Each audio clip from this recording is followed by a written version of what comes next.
Sean bienvenidos a los laboratorios de la carrera de licenciatura en enfermería de la Universidad de El Salvador. En esta oportunidad les explicaré el procedimiento de administración de medicamentos por vía subcutánea.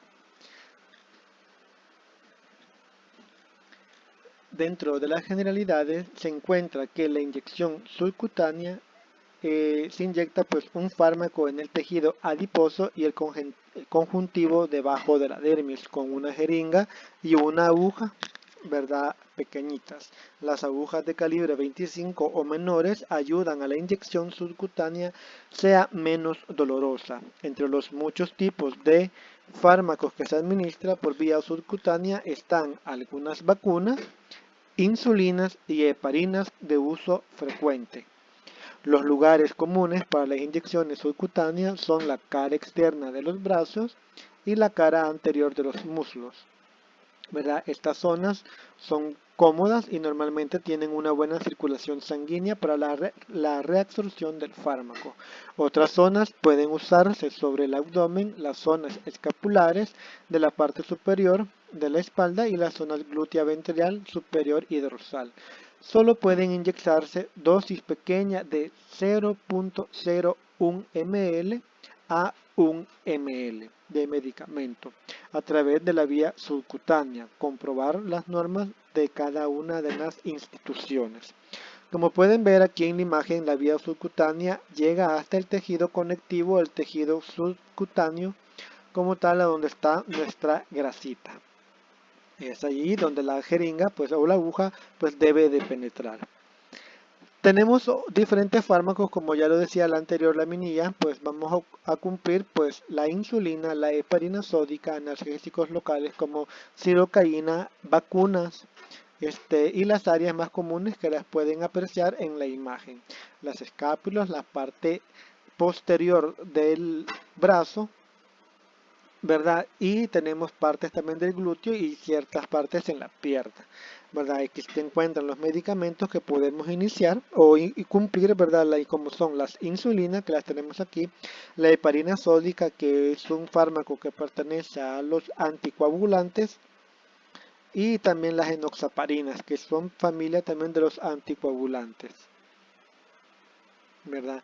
Dentro de la vía subcutánea pues tenemos aquí que se puede utilizar también en los cuidados paliativos. Esto pues no se encuentra en el manual, así que les pido de favor lo tomen una nota al respecto. Esta vía la vía subcutánea en los cuidados paliativos pues corresponden a aquellos pacientes que ya su calidad de vida o su pronóstico de vida es mínimo o que ya las venas de estos pacientes ya están muy deterioradas, ¿verdad? Y que no se puede canalizar o no se puede acceder a esta vía de forma fácil. Por tanto, la vía subcutánea permite la inyección de fármacos entre 30 y 50 ml. Se puede canalizar al paciente, perdón, se puede colocar el catéter subcutáneo, ya sea en el pecho o en la parte posterior del brazo. Ahí menciona que es la alternativa de elección cuando falla la vía oral en el enfermo terminal y en los últimos años su uso pues ha aumentado por la aplicación de cuidados paliativos. Esto es bien importante para los pacientes, ¿verdad? Tener un buen morir en su parte final de su vida. El lugar de la punción tenemos que se puede realizar en la cara lateral de los brazos, zona pectoral, infraclavicular, abdomen, cara anterior del muslo y el paciente agitado, pues se debe de evitar estas zonas. Como pueden ver en la imagen, aquí tenemos una inyección o un catéter subcutáneo en la cara lateral del brazo y tenemos uno en la zona pectoral infraclavicular, es decir, abajo de las clavículas. Casi siempre esta catéter es indoloro para el paciente, ya que igual forma que el catéter de canalización de vena tiene una aguja plástica dentro de él y se introduce con una aguja de metal y se deja la plástica dentro del tejido subcutáneo. Una precaución de esta vía es que no debe superar la velocidad de 80 ml por hora.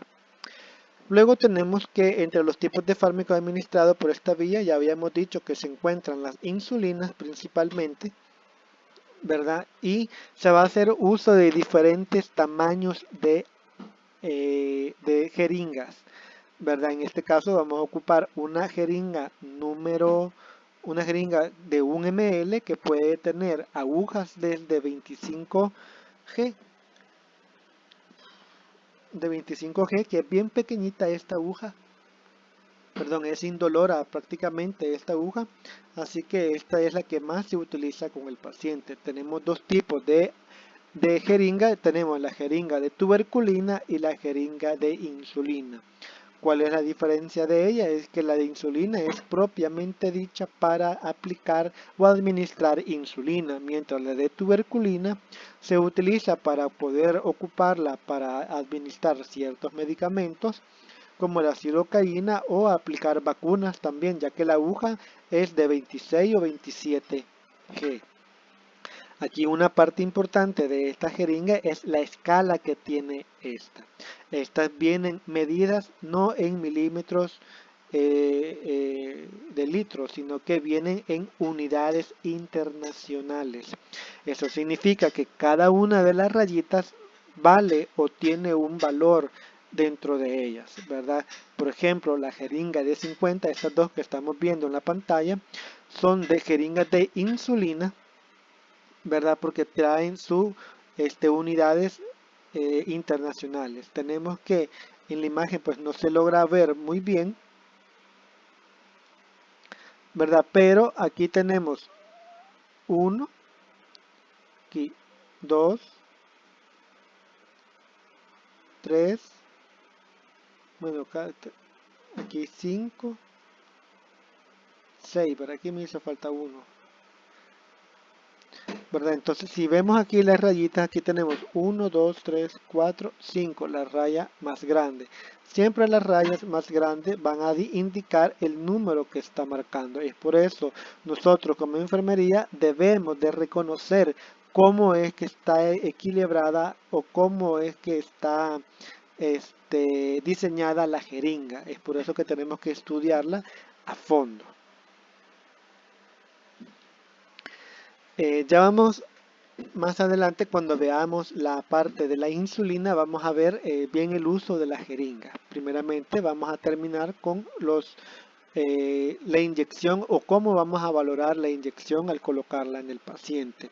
Aquí un punto importante, haciéndoles un resumen de lo que menciona el texto, es que siempre que vamos a aplicar una inyección subcutánea, nosotros debemos de pellizcar, ¿verdad? O tomar una parte de piel del paciente y hacer el famoso gordito. Como ustedes lo pueden ver aquí en la imagen, se toma, ¿verdad?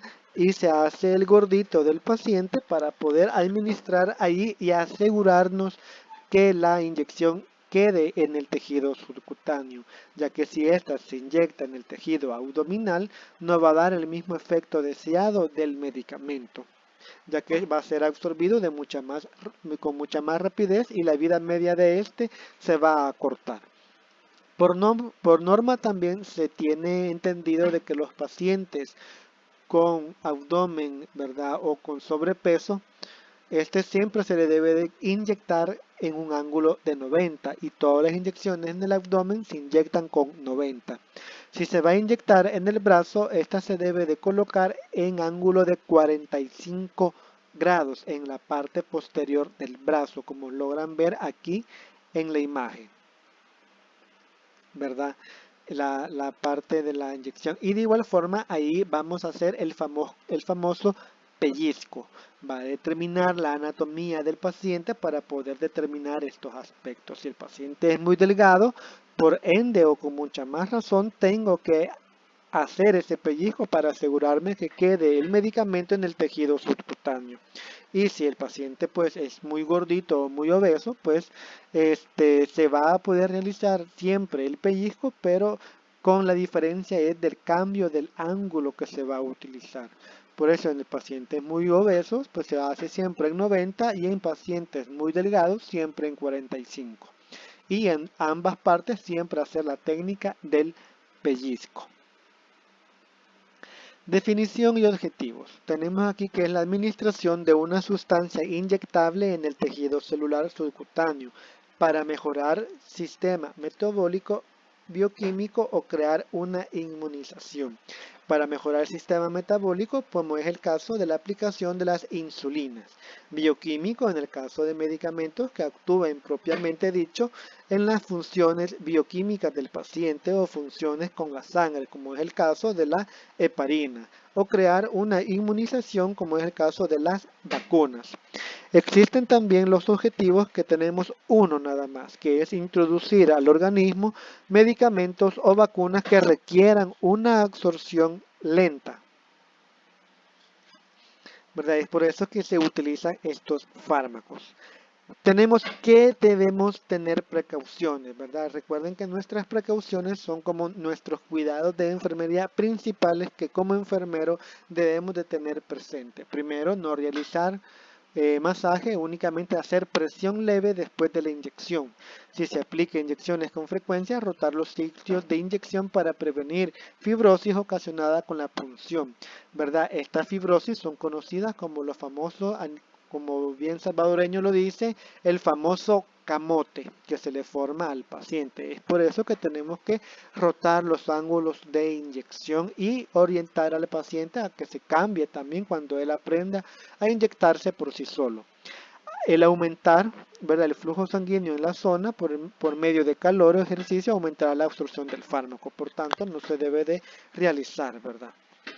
La absorción es más rápida desde el abdomen y más lenta en los brazos. Por eso hay que determinar cuál va a ser, ¿verdad?, el medicamento que se va a utilizar. Si es una insulina, se recomienda principalmente en los brazos porque es menor su absorción. Y si es, ¿verdad?, una heparina, para un paciente que fabrica trombos o coágulos, ¿verdad?, idealmente en el abdomen. Y por las características de la misma que tiende a fabricar o a hacer más fibrosis en el tejido, ¿verdad?, en el tejido del brazo, en el tejido subcutáneo del brazo. Por eso los fármacos como las heparinas siempre se cumplen en la vía subcutánea, perdón, en la vía abdominal. Tenemos que escoger el calibre de la aguja entre 25 a 28 G, ya que las agujas de luz pequeña pues producen menos dolor en el sitio de inyección. Las inyecciones que son demasiado superficiales, como la intradérmica, pues son muy dolorosas, por lo tanto no se pueden realizar de forma subcutánea, ya que no va a hacer ningún efecto el fármaco en esa posición. Dentro de las recomendaciones tenemos elegir con cuidado la longitud de la aguja, utilizar jeringas de acuerdo con la cantidad del fármaco. Después de inyectar heparina, podría realizar una medición del tiempo de coagulación, es decir, tomar una muestra de sangre para valorar los tiempos, la tromboplastina y el TPT y el TP, ¿verdad? La tromboplastina y el otro se me ha escapado, ya me voy a acordar.